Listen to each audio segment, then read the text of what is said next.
మంత్రహవనం కరిష్యే. ఈ అక్షతల దగ్గరలో ఉన్నవారు మగవారు అక్షతలు తీసుకోండి, ఆడవారు 5 చేతుల నీళ్లు పోయిన అక్షతల నీళ్లు కూడా ఆ కట్టు మీద విడిచిపెట్టేసేయండి.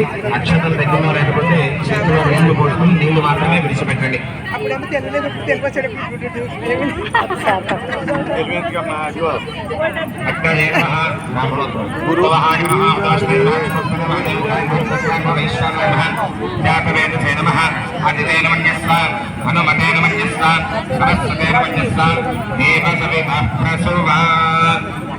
మీ అందరికీ కూడా హోమద్రవ్యాలు ఇచ్చారు.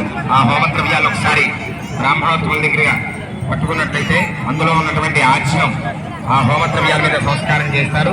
బెల్లం కొంచెం దగ్గర పట్టుకోండి, బ్రాహ్మణులు దాని మీద నెయ్యి వేయండి.